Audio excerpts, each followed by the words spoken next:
If you find yourself saying, everyone always does such and such to me, criticizes me, ignores me, takes advantage of me, or abuses me, then this is your pattern. There is some thought in you that attracts this behavior. On some internal level, you believe you deserve to be treated this way.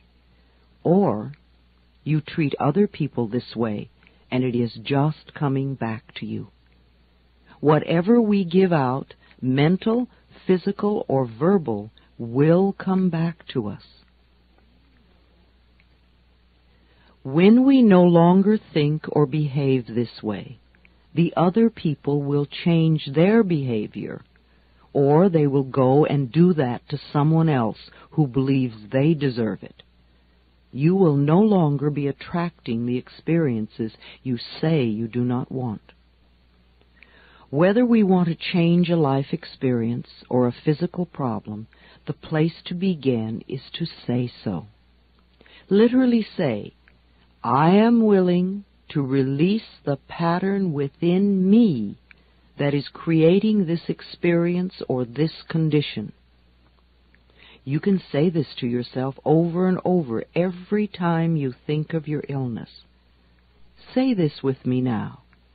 I am willing to release the pattern in me that has created this condition. The minute you say this affirmation, you are stepping out of the victim role. You are no longer helpless. You are acknowledging your own power. You are saying, I may not understand it, but somehow I am beginning to understand that I contributed to creating this problem, and now I take my own power back, and I am releasing it and letting it go. What a powerful statement to have your subconscious mind supporting. As I said, resentment of others, criticism of ourselves, guilt over the past, and fear of the future are the most damaging mental thought patterns we can have. This kind of internal dialogue creates and maintains dis-ease in the body. These thoughts can destroy the body. Fear can contribute to baldness, ulcers, colon problems, and even painful feet, among other things. Criticism as a permanent habit can often lead to arthritis in the body. Resentment long held eats away at the body and becomes the dis-ease we call cancer. Guilt always looks for punishment and creates pain. Fear comes from not trusting the process of life to be there for us. You know, the most precious thing in our life is our breath. If you did not take another breath, you would not last 3 minutes.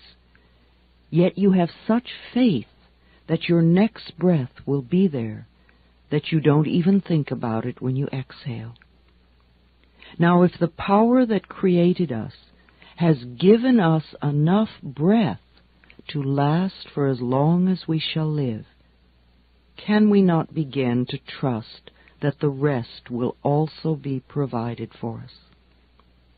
The next time you are frightened, think about the abundance of air and say, I trust the process of life to take care of me. Whenever someone is in pain, I know they have created a lot of guilt for themselves. Chronic pain comes from unrelenting guilt, often so buried that we are not even aware of it anymore. This guilt must be dissolved before the pain can be eliminated. Guilt is a totally useless emotion. It never makes anyone feel better, nor does it change a situation. Your sentence is now over. Let yourself out of prison. Anger combined with guilt often contributes to accidents. The degree of physical damage lets us know how severely we felt we needed to be punished and how long the sentence. Where this pain occurs in the body gives us a clue to which area of life we feel guilty about. Critical people often attract a lot of criticism because it is their pattern to criticize. They are often cursed with perfectionism, the need to be perfect at all times in every situation. Do you know of anyone on this planet who is perfect? I do not. Why do we set up standards that say that we have to be super-person in order to be barely acceptable? That is such a heavy burden to carry. When I was a little girl, I had a very difficult childhood. My parents divorced when I was 18 months. I was raped when I was 5. I became a battered child and grew up in the Depression. My mother was very much a victim, and my stepfather constantly expressed his own brutalized childhood. I grew up having a lot of resentment. I had to create cancer in my own body before I was willing to begin to release that resentment. I am certainly not condoning the behavior of any of the people who mistreated me. However, for me to spend a lifetime just running the old movie, feeling blame and anger and resentment, is not doing me any good in the present moment. I learned that resentment only eats away at me, and it did. In my case, holding on to old blame and feeling resentful for all that they did to me helped to create my disease. Releasing and letting go helped me to heal myself. The past is over and done. We cannot change that now. We can change our attitude toward the past and our thoughts toward the past. How foolish for us to punish ourselves in the present moment because someone else hurt us in the long-ago past. It's not worth it. I often say to people who have deep resentment patterns, please begin to dissolve the resentment now when it is relatively easy.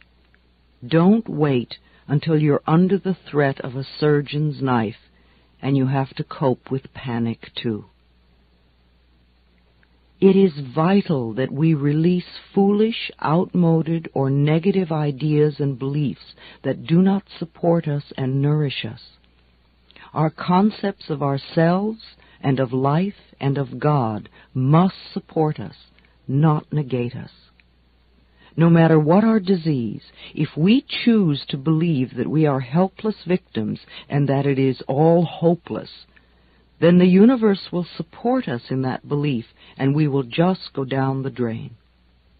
When people come to me with a problem, I don't care what it is, poor health, lack of money, unfulfilling relationships, or stifled creativity. There is only one thing I ever work on, and that is loving the self. I find that when we really love and accept and approve of ourselves exactly as we are, then everything in life flows.